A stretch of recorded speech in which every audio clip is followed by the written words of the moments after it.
On évoquait il y a quelques instants la situation en Iran, les déclarations de Donald Trump qui dit aux Iraniens allez-y, manifestez, l'aide arrive, prenez-vous d'assaut vos institutions. Ça ne laisse pas présager une intervention militaire américaine, Louis Gauthier? Ça ne peut pas la laisser présager dans l'immédiat. Il n'y a pas de porte-avions sur zone, il n'y a pas... Alors évidemment, il peut y avoir des interventions ponctuelles. Il peut y avoir, grâce d'ailleurs à une position des Israéliens qui est beaucoup plus en dessous de la main, des interventions sur des cyberattaques, des choses comme ça. Je pense que les Américains eux-mêmes hésitent. Changement de régime, c'est extrêmement compliqué. Changement du régime, c'est plus sûr. Et c'est ce qu'on a vu, y compris à l'intérieur de l'équipe, de trouver quelqu'un, d'écarter Khamenei, de retrouver quelqu'un avec qui il puisse passer des accords.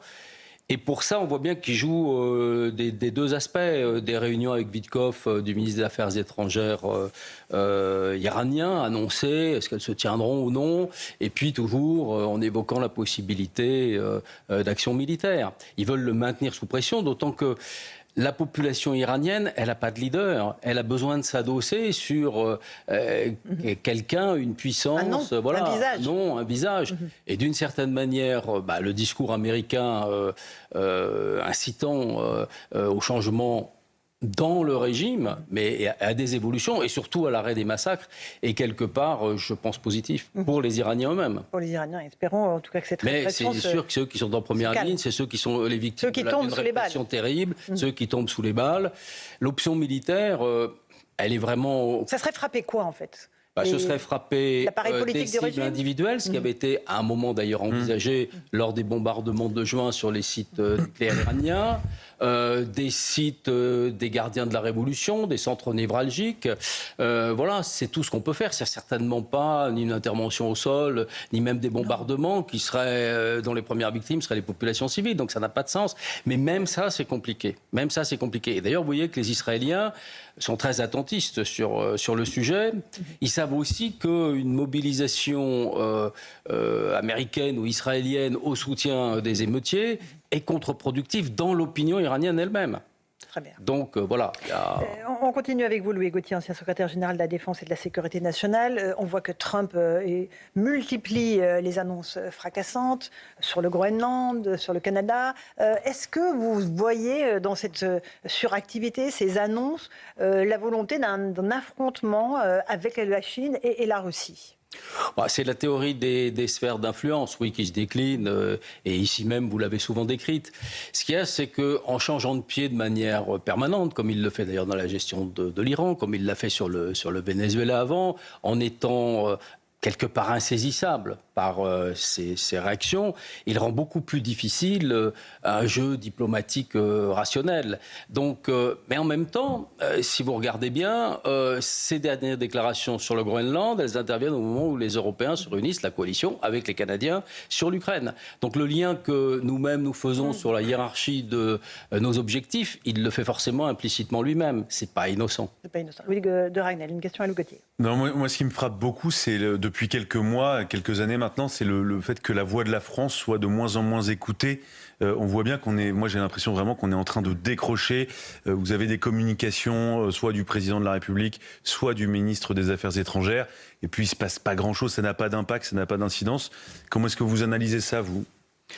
Je pense qu'à la fois, la France a eu des positions courageuses, un peu en avance de phase sur l'Europe, et en même temps montre ses limites pour peser sur le débat européen.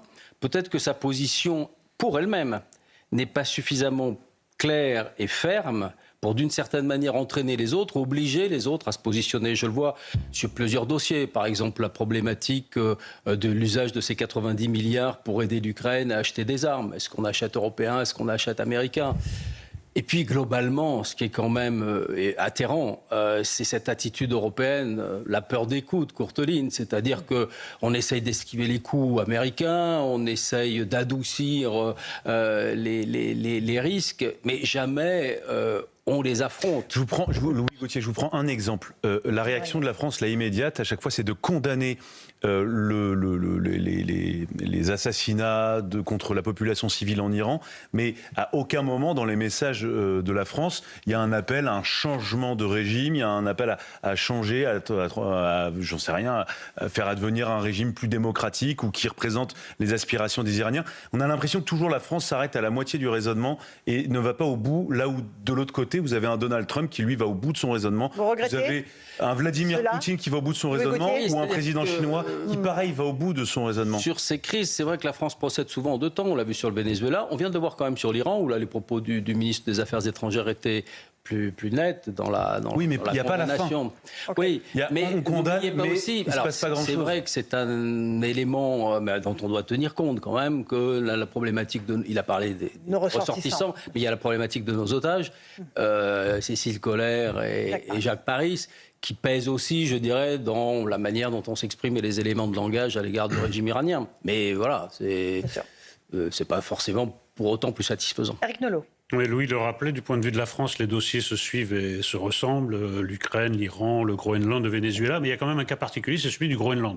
Parce que là, ça concerne l'Europe. Quelle est la marge de manœuvre de la France? Quelle peut être la stratégie française si il a l'habitude de passer à l'acte après avoir prononcé des paroles, M. Trump? Que se passerait-il? Que pouvons-nous faire si vraiment il essayait de mettre la main sur le Groenland? La situation est d'autant plus difficile que nous ne sommes pas une grande puissance militaire arctique. Nous avons d'ailleurs peu de moyens, même si les armées françaises ont développé dans les années récentes plusieurs manœuvres avec des partenaires. Nos partenaires eux-mêmes ne sont pas très clairs. Ils ont trouvé une solution qui est intelligente, c'est de dire, donnons des apaisements dans l'OTAN à Donald Trump qui s'inquiète de la présence russe et de la présence chinoise en faisant patrouiller davantage, en densifiant y compris les moyens militaires de l'OTAN. Les Danois eux-mêmes ne seraient visiblement pas hostiles à un renforcement de la présence militaire américaine. Mais oui, mais c'est ça. Sauf que le projet de Trump, et c'est là où à un moment, 2026, le rideau va se déchirer sur beaucoup de dossiers, dont celui-là. Est-ce qu'il veut un titre de propriété? Parce que tout le reste est discutable, l'accès à des ressources, la présence militaire américaine, etc. Est-ce qu'il veut un titre de propriété? Et est-ce qu'il veut figer finalement, d'une façon qui rappelle la géopolitique du 19e siècle, des zones? Et donc il les fixe à l'Est pour l'Europe sur la manière dont il va traiter le cessez-le-feu en Ukraine, et il le traite là au Groenland. Et d'ailleurs, il y a quelque chose qui ne trompe pas, qui était déjà un avance de signe, c'est que le Groenland était traité par le commandement américain Europe-Afrique du Nord, et qu'il est désormais rapatrié sur le commandement militaire central Amérique. Donc tout ça, ces signes, ils sont quand même très évidents. Et donc c'est là où les Européens ne savent pas quand même à quel sein se vouer, par faute finalement de réfléchir, non pas à la réaction qu'ils vont avoir par rapport à l'autre, mais à ce que sont leurs propres intérêts et la position qu'ils déterminent et qu'ils défendent ensemble.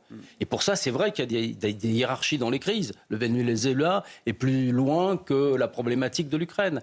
Mais ce que je crains, c'est que dans cette méthode, y compris sur l'Ukraine, même si on peut se réjouir des conclusions du sommet de la coalition, finalement, on se retrouve seul, Britanniques, Français, les Allemands, c'est mi-chèvre, mi-chou, les Polonais, on n'interviendra pas. Donc, quelles seront, in fine, ces assurances et à quoi pourra se raccrocher l'Ukraine si on obtient un cessez-le-feu? Et sinon, c'est encore le pourrissement sur l'année 2026, après 4 ans de guerre. Et on n'oublie pas que le président Macron a promis d'envoyer plusieurs milliers de soldats français en Ukraine, mon cher Louis Gauthier, en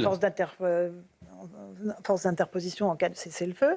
Il y a la question de ce service national qui va être relancé. On va écouter quelques réactions de jeunes parce qu'ils ont fait leur journée de défense et de citoyenneté aujourd'hui. C'est la première journée en fait où on peut postuler pour ce service national. Écoutez ce qu'ils ont dit sur Europe 1. On va peut-être pas rencontrer un écho formidable dans la population. Écoutez.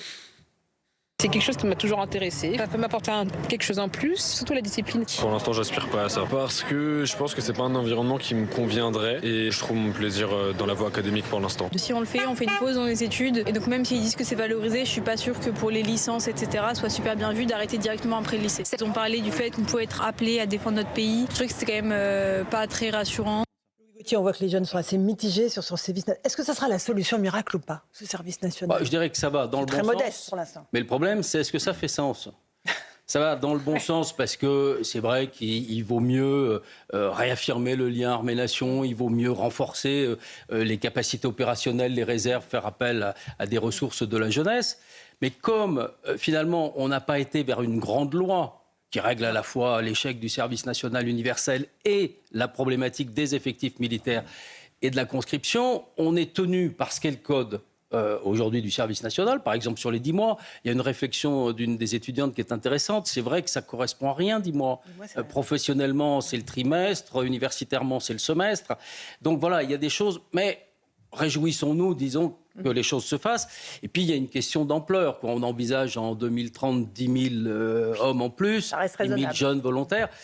En 2015, François Hollande avait décidé d'augmenter le format des armées en supprimant des gels et en rajoutant plus de 8 000 postes nouveaux, le format de l'armée de terre qui s'est trouvé réévalué de 15 000 hommes. Donc si c'est une question de la corpulence des armées, ça doit être traité en tant que tel. Si c'est une question de mobilisation des ressources de la nation, y compris des ressources civiles et de la jeunesse, je pense qu'on est au point où on a besoin d'un vrai débat national sur ce qui serait, ça n'a pas de sens aujourd'hui de l'appeler comme ça, mais c'est comme ça qu'on l'appelait avant, une sorte de loi sur la nation en temps de crise ou en temps de guerre, pour être capable de mobiliser quand il le faut des ressources utiles en soutien des armées, qu'elles soient les logistiques, que ce soit des ingénieurs, que ce soit des gens des services de santé en cas de catastrophe naturelle, par exemple, et donc pas simplement dans une hypothèse guerrière, parce qu'on voit bien qu'aujourd'hui, la pression, elle s'exerce sur nos sociétés. Bien sûr qu'on a besoin d'une armée pour relever les défis de sécurité militaire, mais on a besoin aussi d'une armée, d'une société plus résiliente, plus durcie, plus résistante à certains types d'attaques. Ce qui n'est pas le cas. L'année 2026 sera l'année de tous les dangers, Louis Gauthier, pour vous? C'est une année qui, vous l'avez évoqué dans vos précédents plateaux, est politiquement critique quand même pour la France, parce qu'on va rentrer dans l'élection dans la campagne présidentielle, avec des échéances, des enjeux, un casting qui n'est pas précisé, qui va l'être finalement entre mars et juin, clairement. Et puis c'est un peu la même chose sur le terrain international. Il y a les mi-termes, on y rentre en mars jusqu'en novembre pour le président américain, qui a multiplié beaucoup d'actions, mais finalement qui va se trouver lui-même ralenti au plan intérieur par cette campagne. L'Ukraine, le Groenland, le Venezuela. Il ne manquera pas d'une réaction forcément chinoise, voire indienne même, au fait qu'on asphyxie ou on tente d'asphyxier leur capacité d'accès à des ressources d'approvisionnement énergétique. Donc ça va être une année particulièrement critique, ce qui ne m'empêche pas de la souhaiter pour tous heureuse, la meilleure prospère et sereine. au plan personnel. Merci beaucoup Louis Gauthier d'être venu ce soir sur nos antennes. Un grand merci aux auditeurs d'Europe 1 aussi qui sont de plus en plus nombreux à écouter la station bleue, la radio libre. Merci à vous de votre fidélité à nos émissions sur toute la journée, que ce soit la matinale, Pascal Praud, Christine Kelly. Nous avons évidemment Pascal Praud à nouveau. Et toute l'antenne et Pierre de Villeneuve qui nous attend dans Europe 1 Soir. Bravo à vous, mon cher Pierre, pour vos résultats d'audience qui sont formidables. Et sur CNews, c'est Christine Kelly qui vous entend. Pareil, très bon record d'audience. Merci à vous. Bonne soirée, à demain.